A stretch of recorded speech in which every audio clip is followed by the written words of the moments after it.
The moment that changed everything didn't start with the slap. It started with the silence right after. 1 second, I was standing next to Lydia Harwell from Gulf Logistics, mid-conversation about a contract renewal worth $8.4 million. The next second, the entire ballroom at the Post Oak Hotel went quiet. Not library quiet, the kind of quiet where everyone hears everything but nobody wants to look. My name is Miles Calloway. I'm 54 years old.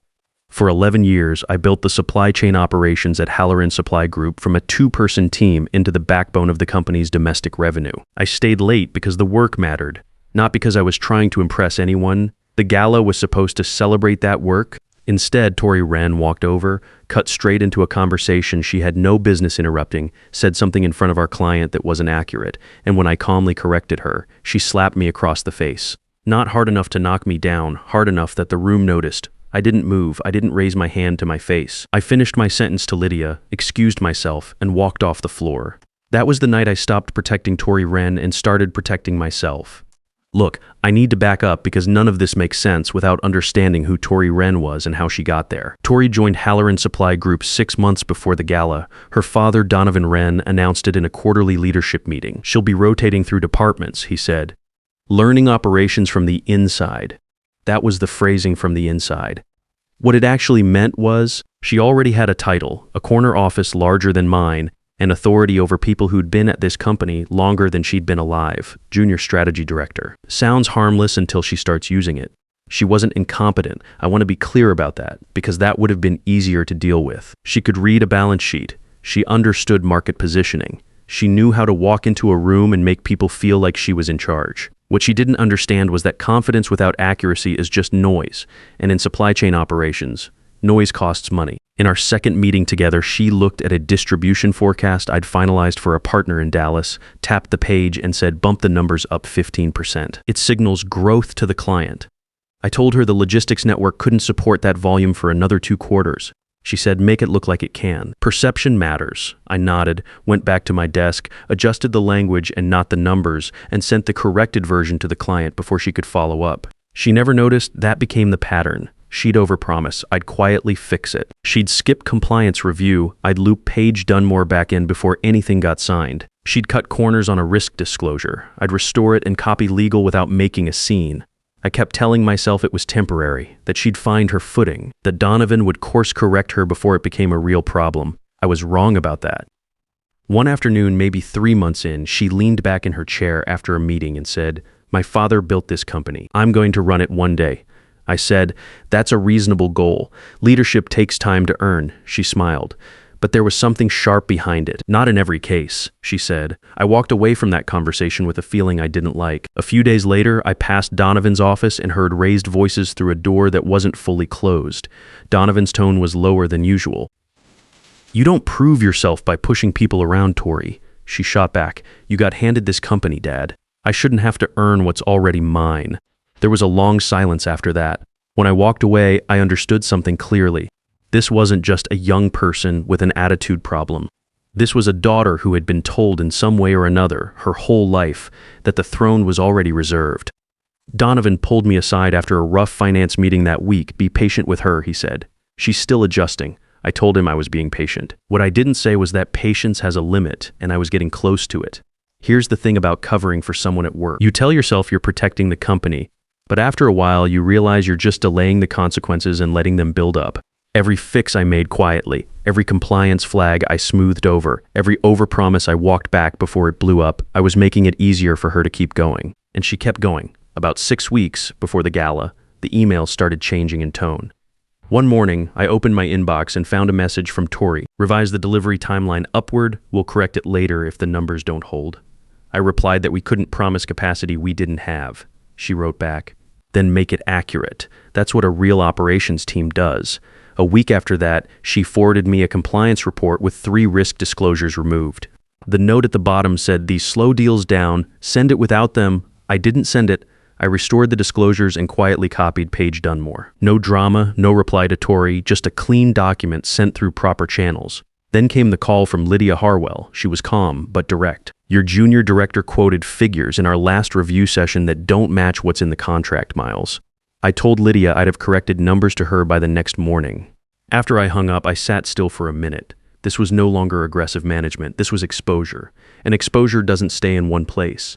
I asked Paige to meet me in a small conference room late that afternoon. I slid printed copies of the emails across the table and watched her read through them without saying anything. When she finished, she looked up. "Has legal seen any of this?" "Not yet," I told her. She set the papers down. "Miles, this isn't just risky. This is a pattern. Someone needs to document it properly." That was when I understood this wasn't something I could keep handling alone. The next morning I sat down with Reed Holbrook in his office. He read through everything carefully. "If these directives had been followed as written," he said, "we'd have regulatory exposure, possible breach of fiduciary duty on disclosed risk." I told him I hadn't followed them. He looked at me. "That's not the point. The point is she gave them in writing with her title attached. We agreed to document everything formally and hold it, but not escalate yet. We'd wait and see if she course-corrected on her own. She didn't. 2 weeks before the gala, she came into my office without knocking, dropped a folder on my desk, and said she wanted the operations lead on the Gulf Logistics account removed from the team. I opened the folder. It was the finalized contract they'd just closed. I asked her why. She said he'd challenged her in a meeting. I told her that was his job. She said, "It's my department now, Miles." I said, "It's your title. The department still answers to performance." Her jaw tightened. "You're making a mistake." She said it quietly on the way out. That afternoon, I forwarded her last 4 directives to a private archive account I'd set up 2 weeks earlier. Not dramatic. Just procedural. For the first time in 11 years at Halloran, I wasn't protecting someone else's mistakes. I was protecting myself from the consequences of hers. The night of the gala, I got there early. The Post Oak Hotel was the kind of place where everything looked intentional. The lighting, the table arrangements, the way the staff moved around the room without making noise. Halloran had booked the main ballroom, and by 7 p.m. it was full. Investors, partners, senior staff, a few clients we'd been courting for months. I found Lydia Harwell near the east side of the room about an hour in. We'd been working together long enough that the conversation came easy. She wanted to talk about the renewal terms on the Gulf Logistics contract, which was exactly what I wanted to talk about. $84 million over 3 years. The kind of deal that takes time to build and can fall apart fast if the right people aren't in the room. We were about 10 minutes into it when Tori appeared. She didn't wait for a pause in the conversation. She just stepped in, introduced herself to Lydia with that smile she used when she wanted to seem in charge, and immediately started talking about growth projections. Numbers I didn't recognize. Timelines that didn't exist in any document I'd seen. I let her finish. Then I said, calmly and clearly, "Those projections aren't in the current contract. I'll send Lydia the accurate figures tomorrow morning." That was it. That was all I said. Tori's expression shifted. I'd seen that look before in meetings, in hallways, in her office when someone pushed back on something she said. She wasn't used to it happening in front of a client. She stepped forward and hit me across the face. The room went quiet, not all at once. It was like a wave moving outward from where we were standing. Conversations stopped. People turned. Someone near the bar put their glass down. Lydia didn't move. She looked at me. Not at Tori. I stood still. I didn't touch my face. I didn't raise my voice. I looked at Lydia and said, "I'll have those numbers to you by 9 a.m. Then I excused myself and walked toward the far side of the room. I saw Donovan near the stage. He was looking in our direction. He had seen it. He didn't move toward us. He didn't say anything to anyone near him. He just stood there, and after a moment he turned back to the person he'd been talking to. That was when I understood something I probably should have understood sooner. Nobody in that building was going to step in. Not for me. I had 11 years at this company and a spotless record, and the man who'd watched his daughter hit me in front of a client made a choice in that moment to look the other way. I found a quiet spot near the back corridor and stood there for a few minutes. I won't pretend I was perfectly calm. My face was warm. My jaw was tight. But I knew if I went back out there and reacted with anger, I'd become the disruption, not her, me. That's how it works. The person who reacts becomes the story. So I didn't react. I went back to my hotel room at 10 p.m., opened my laptop, and spent 2 hours organizing everything. Every email, every directive, every compliance workaround, every timestamp. I forwarded the complete archive to the private account and then drafted a separate summary document with context for each item, dates, what was asked, what I actually did, who was copied. I won't say I slept well that night. I didn't. I lay in the dark for a long time going over the same question. What if this backfires? I'd been at Halloran for 11 years. That's not nothing. That's a career. If Donovan decided to protect his daughter at any cost, I could walk out of this with nothing to show for more than a decade of work. But then I thought about the emails, The removed disclosures, the false projections sent to a partner, the directive to fire someone because he disagreed in a meeting. None of that was my imagination. All of it was documented, in writing, with her name on it. I closed my eyes and let that settle. The next morning, I drove to the office. Donovan's assistant waved me in when I arrived. He was behind his desk, not looking at me when I sat down. He started talking before I could.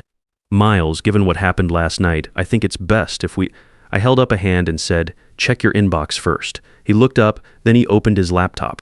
He read for a long time. I watched his face move through a few different expressions. Irritation at the start, then something more careful, then something I'd describe as recognition. He knew what he was looking at. He understood that the situation was considerably larger than a bad moment at a company party. When he finally looked up, I said, "This has been building for months. You now have documentation of directives that, if followed, would have exposed this company to regulatory penalties. You also have a client relationship worth $8.4 million that is currently at risk." He was quiet. I kept going. "I'm not asking for anything dramatic. I'm asking you to handle it correctly." He sat back. He looked at the screen again. Then he said, "Miles, I have to be honest with you. This is a complicated situation." I told him I understood that. I also told him that complicated didn't change what the documents showed. He exhaled. "I'm going to need to place you on administrative leave. Temporarily, it's procedural. It gives me room to manage this without it becoming a public situation." I repeated the words back to him. "Administrative leave." He said it wasn't punitive. He said it was just to create space. I stood up and said, "It sends a message, Donovan, and not the one you think." He didn't argue. He said he needed time. I told him the documentation didn't need time. It needed a decision. I walked out. By noon. The internal email had gone out. My calendar cleared. My shared drive access cut off. A meeting I had scheduled with a distributor in Atlanta the following week disappeared from the system, clean and fast, like I'd never been there. I went home and I waited. That was the hardest part of all of it, not the gala, not the meeting with Donovan, the waiting. Sitting in my house in the middle of the day with nowhere to be, not knowing which way this was going to fall. Late that afternoon, Paige called. "We've submitted the full report to the board," she said. "Everything." A few minutes after that, Reed called. "They've scheduled an emergency session, Miles. This is not a standard review." I put the phone down and sat with that for a while. The suspension was supposed to isolate me. Instead, it had moved the situation somewhere Donovan couldn't reach. The call to appear before the board came 2 days later. I drove downtown early, parked, and sat in my car for about 5 minutes before going in. Not because I was nervous, more because I wanted to be clear in my head about what I was walking into.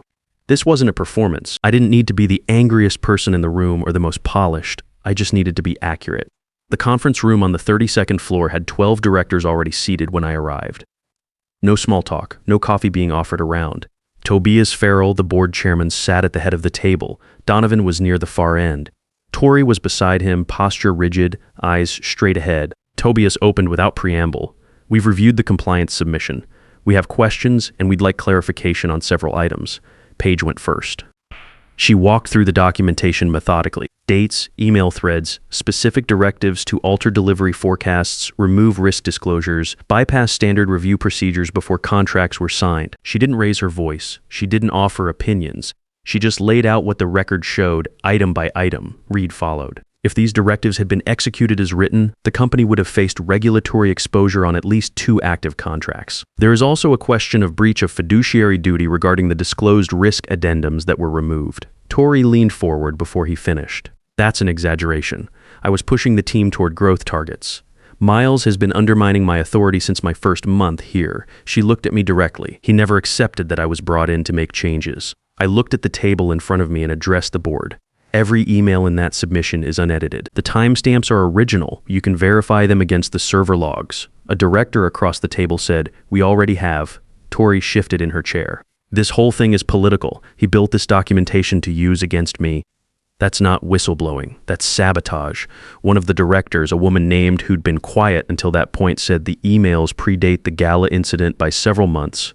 "Can you explain the timeline?" Tori didn't answer that directly. Then the door opened. Sloan Ren walked in and took a seat at the far end of the table. She was 28, Donovan's niece, and worked in internal audit. I had reached out to her quietly, 2 weeks before the gala, after I found out she had flagged a separate compliance concern internally that had gone nowhere. I hadn't asked her to do anything. I just told her what I was documenting and asked if she'd seen anything similar from her position.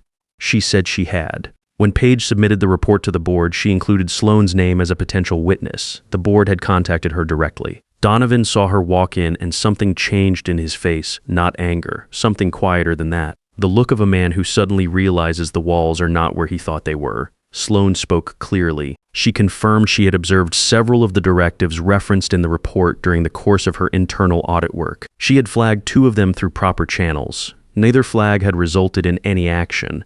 She was not emotional about it. She was just accurate. The room was very still after she finished. Tobias looked at Donovan. "Were you aware of the compliance concerns that had been flagged internally prior to this submission?" Donovan cleared his throat. "I was aware there were tensions between Tori and the operations team. I didn't know the extent of what had been documented." He paused. "I thought it was a management-style issue." Tobias nodded slowly. "It appears to be somewhat more than that." Then a notification appeared on Tobias's laptop. He glanced at it and his expression shifted. He turned the screen slightly toward the director beside him, who read it and sat back in his chair. Tobias said, "We've just received a communication from Gulf Logistics." He started to read it aloud. I said, "I can take that if you don't mind." He looked at me for a moment, then pushed the laptop slightly in my direction. I read it out loud to the room. Lydia Harwell had written on behalf of Gulf Logistics to formally notify Halloran Supply Group that they were pausing the current partnership pending a review of, and I read her exact words here, operational reliability and executive stability. The contract in question was worth $84 million over 3 years. Tori said, "They're bluffing. That's a negotiating move." I looked at her. "I spoke with Lydia 2 days ago. She isn't bluffing." I looked back at the board. "I've managed that relationship for 4 years. She means what she writes." The room absorbed that quietly. Tobias folded his hands on the table. He looked at Donovan for a long moment. Then he said, "This board cannot ignore exposure of this magnitude. Financial, regulatory, and reputational." Tori's voice went up slightly. "You're letting him control this entire narrative." The director who had spoken earlier said evenly, "The narrative is in the emails, Ms. Ren. We've read all of them for the first time since she'd walked in." Tori looked uncertain, not scared, exactly. More like someone who had just realized the room wasn't arranged the way she thought it was. Donovan sat very still. He wasn't looking at his daughter. He wasn't looking at me. He was looking at the table in front of him with the expression of a man doing math he doesn't like the answer to. Tobias said, "We'll adjourn for now. The board will convene privately this afternoon." When I stood to leave, I didn't feel triumphant. I felt tired in the way you feel after something has been going on too long and it's finally almost done. There was still a decision to be made. Still a way this could go sideways, but the direction was clear. The board wasn't protecting a family anymore. They were protecting a company. That's a different calculation entirely. 2 days after the board session, Donovan called me back to the office. His tone was different, not warm, not hostile, just thin, like a man who had already done the hard thinking and was now just delivering the result. "The board has asked Tori to resign," he said, "effective immediately." I didn't say anything. He continued, "She'll be transitioning to the foundation's nonprofit arm. It's the cleanest path forward for everyone." I asked him if it was voluntary. He said it was necessary. That was the closest he came to admitting the truth. Then he told me he'd agreed to step down as well. "The board is framing it as a strategic leadership transition," he said. "I'll be stepping back from day-to-day operations over the next 60 days. I nodded. There wasn't much else to say. By noon, the internal memo had gone out. Neutral language. The kind that's designed to say everything and nothing at the same time. Appreciation for contributions. Commitment to the company's future. A smooth transition of responsibilities. No mention of the gala. No mention of the board session. No mention of a $84 million contract that had been put on hold because of decisions made by the founder's daughter. Tori's nameplate was gone before the end of the week. Her office was being repurposed within 10 days. As I stood to leave Donovan's office that last time, he looked at me and said, "This didn't have to go this far." I told him it went this far because accountability kept getting postponed. He didn't argue with that. He just looked out the window. I walked out and drove home. 3 days later, Tobias Farrell called and asked me to come back in. When I sat down across from the board, the atmosphere was different from the session earlier that week. Less formal, more direct. "We'd like you to serve as interim VP of operations," Tobias said. I told him I'd consider it under 3 conditions. First, a formal anti-nepotism policy for all executive appointments going forward. No family member of a founder or senior executive could be placed in a leadership role without independent board review and a documented operational assessment. Second, compliance reports would go directly to the board on a quarterly basis, without being filtered through executive leadership first. Third, I would have full authority over my team. Hiring, evaluation, retention. No interference from above, regardless of title or relationship to founding leadership. Tobias listened to all three without interrupting. When I finished, he said, "You're asking for structural reform." I said, "I'm asking for clarity. So that what just happened doesn't happen again in 5 years with a different name on the door." He looked around the table. A few directors exchanged glances. Nobody pushed back. "We accept all three conditions," Tobias said. "We'll have the policies drafted and signed before your first day back." I told him I'd start the following Monday. The documents were on my desk by Friday afternoon. Signed by every board member. I read through each one carefully before I put them in my files, not because I didn't trust the process, because trust without documentation is just hope, and I'd learned the hard way what hope without paperwork is worth. 3 months later, the board made the VP appointment permanent. I called Lydia Harwell the same afternoon the announcement went out. She already knew. "Word travels," she said. We talked for about 20 minutes. I walked her through the structural changes, the new compliance reporting chain, the board-level oversight on executive appointments. When I finished, she was quiet for a moment, then she said, "Send me the revised partnership terms. We want to get back on the right track." The Gulf Logistics contract was reinstated 2 weeks later. $84 million, 3-year renewal signed by both parties. A year after the gala, I walked back into the Post Oak Hotel for the annual spring event. Same ballroom, same lighting, same low hum of people making careful conversation over good drinks. My title on the lanyard now read Vice President of Operations. The policies we'd agreed to were in effect. Compliance reported directly to the board. No executive appointments had been made without independent review. Lydia found me near the entrance about an hour in. She shook my hand and said, "Good to see stability." I told her I appreciated the continued partnership. She said, "It's not about appreciation, Miles, it's about consistency. You were consistent when it was hard." That's what we wanted to stay aligned with. That word meant more than any title ever could. Later that evening, I passed the exact spot in the ballroom where Tori had slapped me 12 months earlier. I noticed it only because I recognized the location, the pillar to my left, the line of windows behind it. There was no anger attached to the memory, just context. It happened, it set something in motion, and that thing had landed somewhere better than where it started. A younger manager on my team asked me the following week how I had stayed calm through all of it. I told him the truth. I didn't feel calm most of the time. I felt prepared. That's a different thing. Calm is a feeling. Prepared is a decision. One of them gets you through a room, the other one gets you through a year. If you've ever been in a situation where someone with a title, but no track record was handed authority over work, you spent years building, you already know how this feels.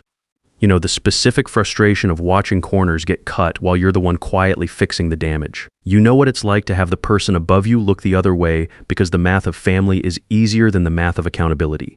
Here's what I learned. Document everything, not to be paranoid, but because facts don't argue back. Build your alliances inside the process, not around it. And when you finally have to draw a line, draw it clearly and let the record speak. Don't confuse noise with power. The loudest person in the room almost never controls the structure underneath it. Quiet, documented, patient pressure does.